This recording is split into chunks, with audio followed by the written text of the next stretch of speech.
You are listening to Claret and Blue, an Aston Villa podcast brought to you by Birmingham Live. Hello, welcome back to the Claret and Blue podcast. My name is Dan Rowlands and I'm joined this afternoon by Ashley Priest. We're doing this live on Facebook. It might make its way to YouTube. I've not decided yet. Depends how the next 15, 20 minutes go, Ash. How are you, first of all? You okay? Yeah, I'm all right. It's a bit of a lull at the moment. We've got what's going on. I'm just waiting for the press conference, really, on Thursday. But yeah, game Friday. Game's on. Friday night football at Villa Park. Yeah, should be a good atmosphere down there. Very solemn. And yeah, we'll pay our respects to Her Majesty as well. So yeah, football on. And back down Villa Park on Friday. Mm-hmm. Yeah, we'll talk about that game shortly. If anyone's watching along, they want to ask any questions, we'll have 15 or 20 minutes of chat this afternoon. So we'll be doing another preview on Thursday. So I don't want to go too in depth on Southampton this afternoon. It's you and me doing the preview on Thursday, so we'll just be repeating ourselves. We will obviously talk about Her Majesty the Queen briefly. It's a very strange time to be living in, isn't it, for the entire country, basically. There's nobody any age that you could look at and go, they've known anything else apart from the Queen. She's been a constant throughout, and yeah, it's a strange time. Obviously, the football last weekend was postponed. Football's back this week. Championship playing tonight. To keep it kind of football-ish, do you think it was the right decision, the wrong decision to postpone last weekend? Tough one, isn't it, really? Looking at hindsight, you'd probably say play last weekend and then have this one off ahead of the funeral. But obviously, the funeral wasn't organised then. So, tough decision to make. I think scrap it all. I think postpone both games until we've laid it to rest properly, kind of thing. I don't know. There's no right or wrong answer, I guess. What's happening's happening. A couple of games have been postponed, obviously, over the weekend as well. So yeah, it is what it is, kind of. And we'll pay our respects on Monday with a bank holiday and international break after that. Then, so yeah, no right or wrong answer, then, really. Yeah, I think it would have been nice to have the whole kind of football coming together and singing the national anthem and minute silences and applause or black armbands or whatever it might be. And you'll see that next week, of course, with England playing, where that will be most prominent for the international side. It's difficult, isn't it? Because I don't want to come across as disrespectful, because I absolutely don't mean to be, but football is an escape away from real life. So to cancel, we've all still got to go to work, but to cancel the fun activity of football on a weekend does feel like a bit of a downer kind of thing. So I like to kind of escape away from daily life, and every news channel, everyone's wearing black and it's very solemn, as it should be. But you kind of we're doing this podcast to talk about Villa coming up, to get away from all that. So I don't want to kind of go into it too much. But yeah, like you said, I think it would have been nice to kind of come together and pay respects, in a massive kind of national way with all the stadiums belting out the national anthem and things like that. And that's what this weekend will be an opportunity to do. And as Simon says, the first comment that came through, massive game on Friday. So from a football perspective, we'll go back to that. It is a big game now. We had that momentum off the back of the Man City draw. It was pumping down Villa Park. You want to bank into the next one as quick as you can. And we were playing a team below us in the table, Leicester, and it would have been a great time to play them, like you say, Dan. So they've had to regroup. Massive game Friday, Southampton. Team Villa should be beating at home. I think we smashed them last season. 3-0, was it? But they're a different team this season. Young team. Aston Villa had a good summer recruitment-wise. They recruited young players from the likes of Man City and stuff. So they'll be hungry to impress this season. So yeah, tough little game, but one Villa should be winning. Going into the international break, you don't want to be going into that little 2-week period off the back of a home defeat to Southampton, do you really? Given the form we've shown this season, so yeah, it's a massive game for me.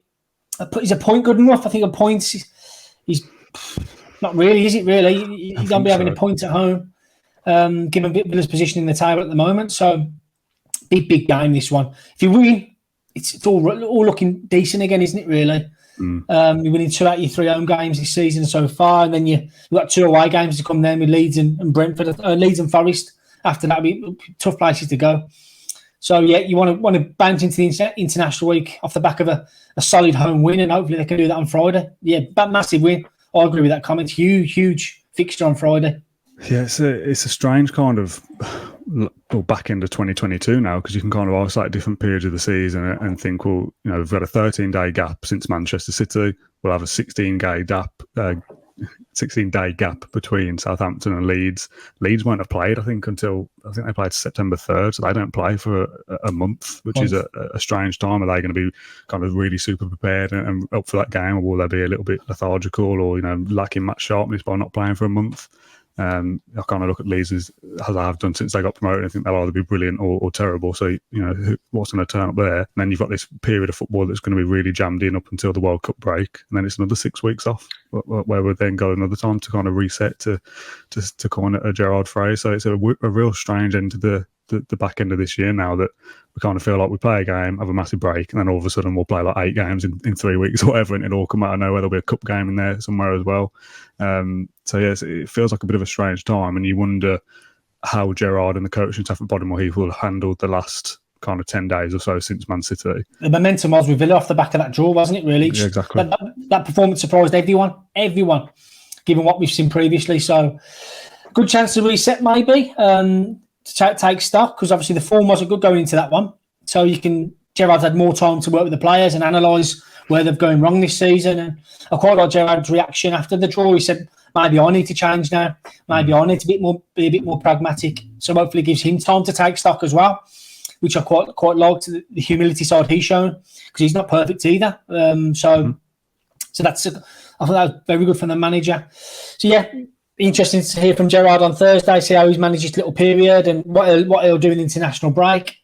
A lot will be heading out for international match action. We've got Dundalk will have some game time for Belgium, which will be welcome as well. And people like McGinn hopefully can find some fun for Scotland and bring you back to a Villa shirt as well. So yeah. I mean, Friday night Southampton, and Villa haven't got another home game for another month then. So a bit of a long wait for home fans to see Villa once more against Chelsea at home, 16th of October. So a bit of a wait for home games as well. So yeah, big character needed. Friday night, get that win, a couple of weeks break, and then you got 2 back-to-back away games. So we'll find out a lot more about Villa after those as well. So yeah, good chance to take stock, reset, as you said, Dan. And it's imperative now we show form. 10 games to go before the World Cup. We need to be climbing that table rapid. So it's time for Gerrard and the players. I don't want to phrase this as kind of the benefits of the break that they've had since Man City, given the obvious reasons why the break exists in the first place. But again, just keeping it from a football perspective, what can Gerrard and the coaching staff have done in the last 10, 12 days since Manchester City and Southampton on Friday night? What can they have worked on during that? Because it is a bonus time. You don't get these kind of breaks until an international break. So to have 29 days, whatever it is, off between 3 or 4 games is very unusual. So what can they actually have done with that time, do you think? Well, Gerrard's been constant about the detail of defending. He mentioned that against Arsenal, and Villa were beaten there. So defensive work needs to be upped, really. Villa have looked a bit wobbly, haven't they, this season? I know the injury to Diego Carlos didn't help. So more time on the training field, and hopefully we'll see that in action on Friday. Villa much more structured, much more organised at the back, and they're your foundation to go and get 3 points, aren't they? So hopefully it benefits Villa that way. More time to work on set pieces, defending and attacking them as well. So that's been a bit of a sticky one for Villa in recent weeks as well. But we need to start to see something now. And Gerrard always says more time on the training field is beneficial for him and the playing staff. So hopefully that comes. We see that on Friday. There's a comment here from Darren Stewart that's interesting. He says, we're always told that the boys are working hard in between games, but unfortunately we don't often see the positive outcomes of that. Is that a bit of a concern for you? Again, this goes back longer ago than when Dean Smith said something about kind of training ground players that can do well in training, but they're not, it's doing well on match days is the big thing. Is that a bit of a concern for you that we kind of do hear those same things, that, it's been a good week at Bodymoor, they've worked hard, they're trained hard, and then they come out and concede straight away or have a sloppy mistake or something? You think, well, it's all well and good working 5 days in the week, but work well on the weekend. Yeah, exactly. They've got to back it up now, haven't they? They've won one game out of 6 in the league this season. They are where they are for a reason in the table. So it's about character now, Dan. Can they come back and prove the critics wrong and get some wins on the ball? Because that's what we're all craving for, and to show what all the early season, all that pre-season promise was about, really. The squad's capable for me. There's loads of talent in that squad, and then you start bringing it together now. Friday night, Southampton, home game, packed house down there. Good chance to show that. And then we can start kicking on again after the international break. So you start showing it now. I think we're growing tired of the same old excuses and the mistakes keep cropping in and switching off after scoring and going down so early. So time to show it now. Another kind of benefit from the break that we've had, we've not heard anything from Villa with no press conference and stuff like that, again, for obvious reasons, is injuries and kind of player fitness. Again, a little bit extra time to recover with no game being there on Saturday. The players that are fit, it's just a more recuperation time to get the body ready for Friday night. Matty Cash, I don't know what the latest is on with him. He's not in the Poland squad, which we'll talk about the internationals in a sec. Then Donker is probably the other one to miss out on his first game with an illness rather than an actual injury. He will, you would assume, be back raring to go for Friday night as well, and that gives Villa another option. So again, another kind of mini benefit from a difficult time is Villa have got more players to choose from and should be fit and ready to go now. Yeah, 100%. And Donker will be back and available for selection. Ideal if you want to see a game out. The Donker, I can't see him starting on Friday, but if you want to see a game out, he's your man to come on and calm it all down for Villa. So yeah, bonus to have him available. Yeah, Matty Cash, not expecting to see him on Friday. Probably he'll be targeting the Leeds game early October for his return. But we've got Ashley Young now, who's more than earned his shirt, so he'll start on Friday. Jan Bednarek, the loanee, I think he'll be ineligible to play against his parent club, so he won't be available for that one.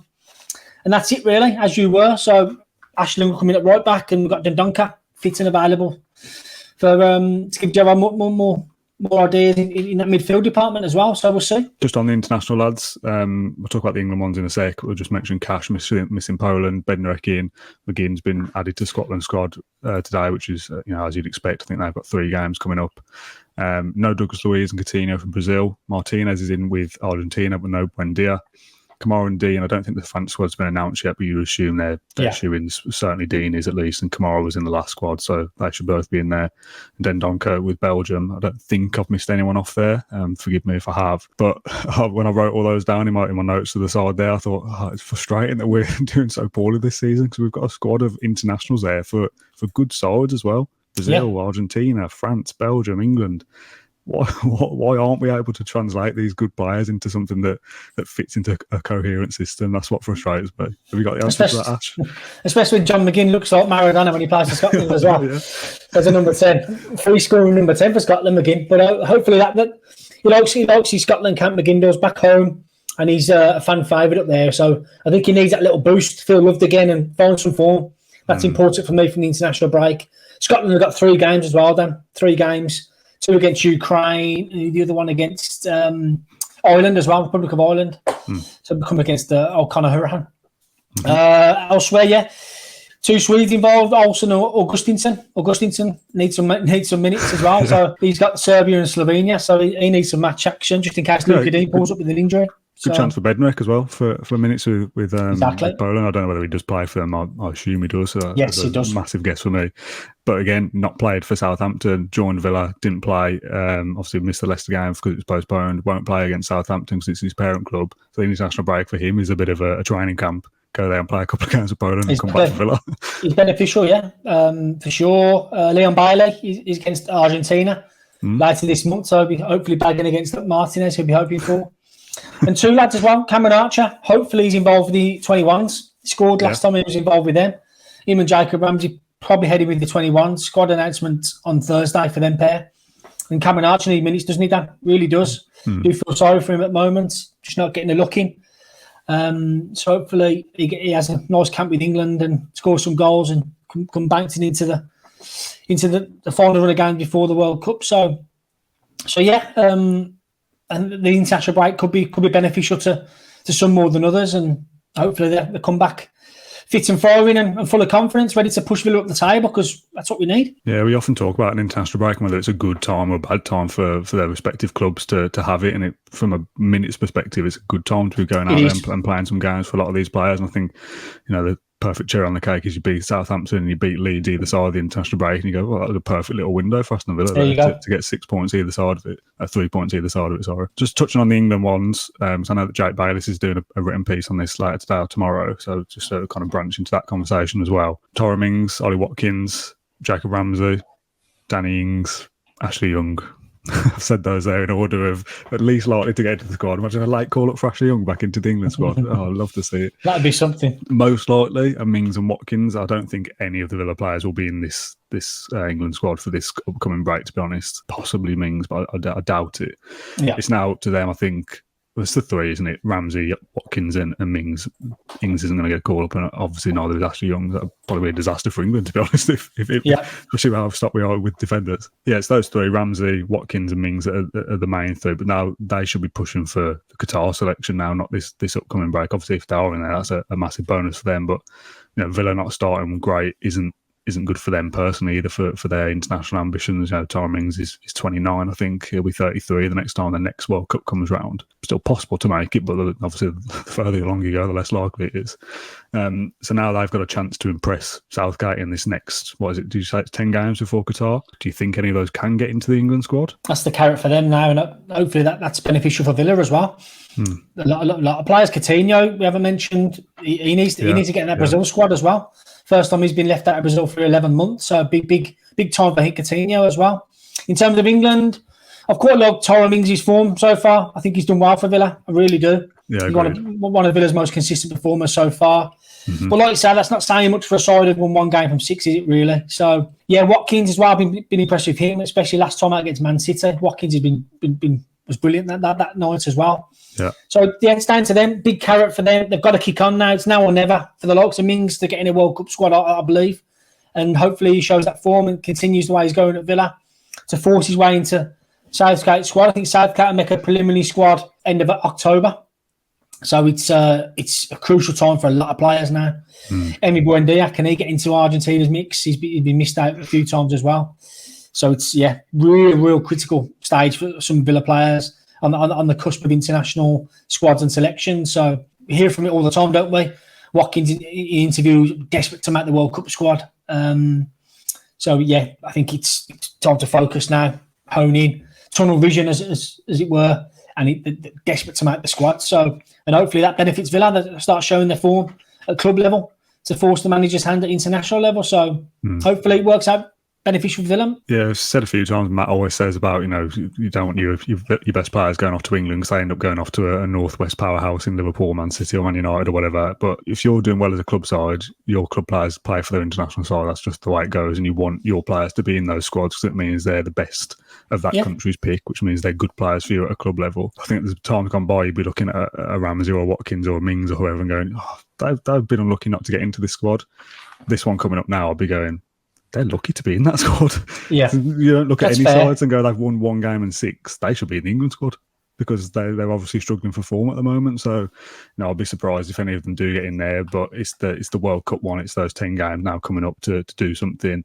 If Watkins scores 6 goals in the next 10, you'd be going, there's an outside chance of him getting into that squad. But is he going to score 6 goals in the next 10? Who knows? If he does, obviously it's good for Aston Villa, and that's the only first and foremost thing I really care about, to be honest. Yeah, I think that's pretty much it. It's more of a bit of a catch-up episode, more so than anything. Like I said, it was you and me doing a match preview specifically for Southampton on Thursday afternoon, so I didn't want to go too heavy on that. How's your running, by the way? We've not spoke about it for a while. Obviously, we're doing the half marathon for people that don't know. I know we've kind of half spoken about this before. I know you've got a head torch nearby, which you bought for your 5 a.m. runs. So we have talked about this a bit, but for the sake of on air, are you still going out at 5 a.m. for your 5 I've been slacking with the running club. I've been managing it. I'm going tomorrow though. I've set my alarm. I've been snoozing my alarm next to me the last few times. I've been meaning to get up at 4:45. So yeah, poor me. But yeah, when I did a 10K last Sunday, I'm ticking over slightly. But half marathon next May, isn't it? So I've got to get my thing into gear. But yeah, hopefully out tomorrow at 5 a.m, Sutton Park, with my head torch on, running around like a lunatic. So hopefully, keep ticking over. Hopefully, Dan. Okay, I'll ask you Thursday afternoon whether you did it on Wednesday. Let's come back to this and see whether you did it. We'll call it a day there. Ash, thanks very much for your time, as always. Thanks everyone for watching along on Facebook Live as well. Like I said, we'll be back on Thursday afternoon with a match preview for Southampton. I think me and Matt Kendrick might do the post-Southampton show on Friday night after the game, so a late one. Rather than Saturday morning, so stay tuned for that. Thank you for listening to Claret and Blue, an Aston Villa podcast. If you enjoyed today's episode, then please do let us know. We love hearing your feedback. We'll be back soon with another episode, but until then, up the Villa.